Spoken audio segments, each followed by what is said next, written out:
Restaurant ആപ്ലിക്കേഷനിൽ അതിലെ orders sales orders ചെയ്യാൻ വേണ്ടിയിട്ടുള്ള ഒരു മൊബൈൽ ആപ്ലിക്കേഷൻ ഒരു കിയോസ്ക് ആപ്ലിക്കേഷനാണ് റസാസി കിയോസ്ക് എന്ന് പറയുന്നത്. ഇതാണ് ആപ്ലിക്കേഷൻ റസാസി കിയോസ്കി. ഇത് ക്ലിക്ക് ചെയ്യുമ്പോൾ ലോഗിൻ യൂസർ നെയിം പാസ്വേഡും കൊടുക്കേണ്ടി വരും. യൂസർ നെയിം പാസ്വേഡും വിക്കിംഗ് ബുക്സിലെ റെസ്റ്റോറൻറ്റ് ആപ്ലിക്കേഷൻ കമ്പനിയുടെ യൂസർ നെയിം പാസ്വേഡും ആയിരിക്കണം.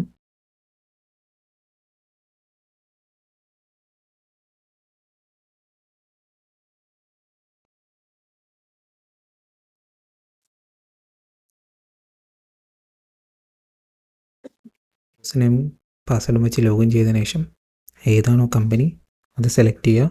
സെലക്ട് ചെയ്യുന്ന കമ്പനി ഒരു റെസ്റ്റോറൻറ്റ് കമ്പനി ആയിരിക്കണം.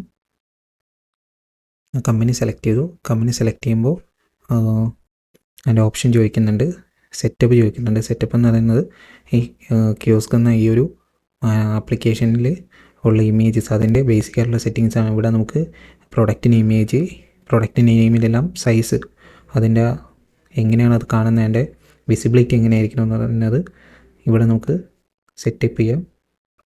ഗ്രോസ് എമൗണ്ട്, യൂണിറ്റ്, വാറ്റ് എമൗണ്ട്, ഇതെല്ലാം ടോട്ടൽ എമൗണ്ട്, ഇതിൻ്റെ എല്ലാം സൈസ് എങ്ങനെയാണ് അതിൻ്റെ വിസിബിലിറ്റി വരേണ്ടതെന്ന് അവിടെ കൊടുക്കാൻ പറ്റും. അതുപോലെ തന്നെ പ്രിവ്യൂ കൊടുക്കാം. പ്രിവ്യൂ കൊടുക്കുമ്പോൾ ഇതെങ്ങനെയാണ് വ്യൂ ചെയ്യുന്നതെന്ന് ഇവിടെ കാണിക്കുന്നുണ്ടാവും. എങ്ങനെ വ്യൂ ചെയ്യുന്നത്, അതിൻ്റെ ഒരു വ്യൂ എങ്ങനെയായിരിക്കുമെന്ന് ഇവിടെ കാണിക്കും. അതിനുശേഷം ബാക്ക് വന്നിട്ട് സേവ് ചെയ്യുക. സേവ് ചെയ്തതിനു ശേഷം എൻ്റർ ബട്ടൺ ക്ലിക്ക് ചെയ്യുക. എൻ്റർ ബട്ടൺ ക്ലിക്ക് ചെയ്യുമ്പോൾ ഈ ഒരു പേജിലോട്ട് വരും. ഈ പേജിൽ നിന്ന് മേക്ക് എൻ ഓർഡർ, ആ താഴത്തെ ആരോ ക്ലിക്ക് ചെയ്യുമ്പോൾ ഏതാണ് ലാംഗ്വേജ് വേണ്ടതെന്ന് സെലക്ട് ചെയ്യാൻ വേണ്ടിയിട്ടാണ്. സെലക്ട് ചെയ്യുന്നത് ഇംഗ്ലീഷ് അല്ലെങ്കിൽ അറബി, രണ്ട് ലാംഗ്വേജ് സപ്പോർട്ട് ചെയ്യും. ഇപ്പോൾ ഇംഗ്ലീഷ് സെലക്ട് ചെയ്തു. ഇംഗ്ലീഷ് സെലക്ട് ചെയ്തതിന് ശേഷം ഫോൺ നമ്പർ കൊടുക്കുക. അതായത് യൂസറിൻ്റെ ഫോൺ നമ്പർ കൊടുക്കുക. 10 ഡിജിറ്റ് ആയിട്ടുള്ള ഫോൺ നമ്പർ, മിനിമം 10 ഡിജിറ്റ് ആയിട്ടുള്ള ഫോൺ നമ്പർ കൊടുക്കുക. അതിനുശേഷം ആരോ ക്ലിക്ക് ചെയ്യുക. ആരോ ക്ലിക്ക് ചെയ്യുമ്പോൾ നെയിം ചോദിക്കും, യൂസറിൻ്റെ നെയിം ചോദിക്കും. യൂസറിൻ്റെ നെയിം കൊടുക്കുക.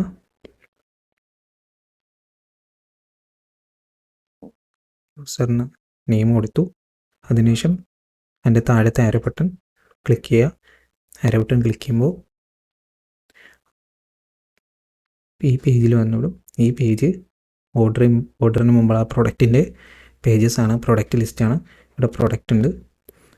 ലെഫ്റ്റ് സൈഡിലുള്ളത് ഗ്രൂപ്പും റൈറ്റ് സൈഡിലുള്ളത് ആ ഗ്രൂപ്പിനകത്തുള്ള പ്രൊഡക്ട്സാണ്. ഈ പ്രൊഡക്ട്സ് നമുക്ക് ഓർഡർ ചെയ്യാൻ പറ്റും. ഇതിൽ ആ ഒരു കമ്പനിയിനകത്തുള്ള എല്ലാ പ്രൊഡക്റ്റും ആ കറസ്പോണ്ടിങ് ഗ്രൂപ്പിനകത്തുള്ള പ്രൊഡക്റ്റ് ഇവിടെ വിസിബിൾ ആയിരിക്കും. ഇവിടെ ഏതാണ് ഗ്രൂപ്പ്, ആ ഗ്രൂപ്പ് സെലക്ട് ചെയ്യുക. ഗ്രൂപ്പ് സെലക്ട് ചെയ്തതിന് ശേഷം ആ ഗ്രൂപ്പിനകത്തുള്ള പ്രൊഡക്റ്റിനെ സെലക്ട് ചെയ്യുക. ഇവിടെ ഫസ്റ്റ് പ്രൊഡക്റ്റ് സെലക്ട് ചെയ്തു. ഫസ്റ്റ് പ്രൊഡക്റ്റ് സെലക്ട് ആയി. പ്രൊഡക്റ്റിൻ്റെ നെയിം, പിന്നെ പിക്ചർ വന്നു, നെയിം വന്നു. അതുപോലെ തന്നെ അതിൻ്റെ പ്രൈസ് വന്നു. പ്രൈസിൽ നമുക്ക് അതിൻ്റെ ക്വാണ്ടിറ്റി വേണമെങ്കിൽ ഇൻക്രീസ് ചെയ്ത് കൊടുക്കാം. 1 or 2 അല്ലെങ്കിൽ 3 ക്വാണ്ടിറ്റി കൊടുക്കുക. അതുപോലെ തന്നെ ഇവിടെ അത് മൈനസ് ചെയ്യാനുള്ള ഓപ്ഷനുണ്ട്, പ്ലസ് ചെയ്യാനുള്ള ഓപ്ഷനുണ്ട്. മൈനസ് ക്വാണ്ടിറ്റി ഇൻക്രീസ് ചെയ്യാനും ഡിക്രിമെൻറ്റ് ചെയ്യാനുള്ള ഓപ്ഷൻ ഉണ്ട്. അവിടെ കൺഫേം ബട്ടൺ കൊടുക്കുക. കൺഫേം ആകുമ്പോൾ താഴത്തെ ഒരു കാർട്ടിൽ ആ പ്രൊഡക്റ്റ് ആഡ് ആയിട്ടുണ്ടാവും. അതിനുശേഷം അടുത്തൊരു പ്രൊഡക്റ്റ് സെലക്ട് ചെയ്യുക. ആ പ്രൊഡക്റ്റിൻ്റെ ക്വാണ്ടിറ്റി എത്രയെന്ന് കൊടുക്കുക. കൺഫേം ബട്ടൺ ക്ലിക്ക് ചെയ്യുക. അപ്പോഴേക്കും ആ പ്രൊഡക്റ്റും കാർട്ടിൽ ആഡ് ആയിട്ടുണ്ടാവും. താഴെ ഒരു കാർട്ടിൻ്റെ സിമ്പിളുണ്ട്. ആ സിമ്പിൾ ക്ലിക്ക് ചെയ്യുമ്പോൾ നമ്മൾ കാർട്ടിൽ ആഡ് ചെയ്ത പ്രൊഡക്റ്റ് അവിടെ വിസിബിൾ ആയിട്ടുണ്ടാവും. ഈ ആ പ്രൊഡക്റ്റിൻ്റെ ടോട്ടൽ ഗ്രോസ് എമൗണ്ട്, ടോട്ടൽ വാറ്റ് എത്രയാണ്, അതുപോലെ തന്നെ ടോട്ടൽ എമൗണ്ട് എന്നിവ താഴെ ഉണ്ടാവും. അവിടെ നമുക്ക് ഈ ഒരു പേജിൽ വെച്ചിട്ടാണ് ഓർഡർ കൊടുക്കേണ്ടത്.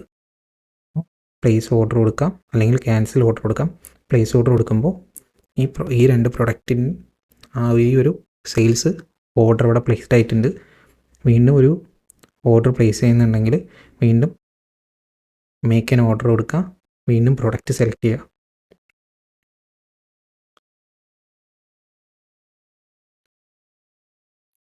പ്രൊഡക്റ്റ് സെലക്ട് ചെയ്യുക. കാർട്ട് ബട്ടൺ ആഡ് ചെയ്യുക, പ്ലേസ് ഓർഡർ ചെയ്യുക. ഇതൊരു സ്പെസിഫിക് യൂസറിൻ്റെ പ്ലേസ് ഓർഡർ ആയിരിക്കും. അതായത് ഇവിടെ ടോപ്പിൽ നമ്മൾ ഏതാണ് യൂസർ ലോഗിൻ ചെയ്ത് ആ യൂസർ ആയിരിക്കും. നമ്മൾ ഓരോ പ്രാവശ്യം അടിക്കുന്നതോറും ആ യൂസർ തന്നെ ആയിരിക്കും പ്ലേസ്, ആ യൂസറിൻ്റെ പേരിലുള്ള സെയിൽസ് ആയിരിക്കും ഓർഡർ അടിച്ചുകൊണ്ടിരിക്കുക, സെയിൽസ് ഓർഡർ ആയിരിക്കും സേവ് ആയിരിക്കുക.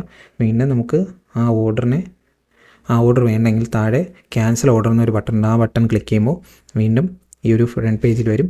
ഇവിടെ നിന്ന് വീണ്ടും ലാംഗ്വേജ് ക്ലിക്ക് ചെയ്യുക. അത് ഓർഡർ പ്ലേസ് കഴിഞ്ഞാൽ ക്യാൻസൽ ഓർഡർ വെച്ചതിന് പിന്നെ വരും. അതിനുശേഷം വീണ്ടും ഫോൺ നമ്പർ ആഡ് ചെയ്ത് കൊടുക്കുക. വീണ്ടും നെയിം കൊടുക്കുക. വീണ്ടും ഓർഡർ പ്ലേസ് ആവുന്നത് പുതുതായിട്ട് ആഡ് ചെയ്ത ആ ഒരു യൂസറിൻ്റെ പേരിലായിരിക്കും.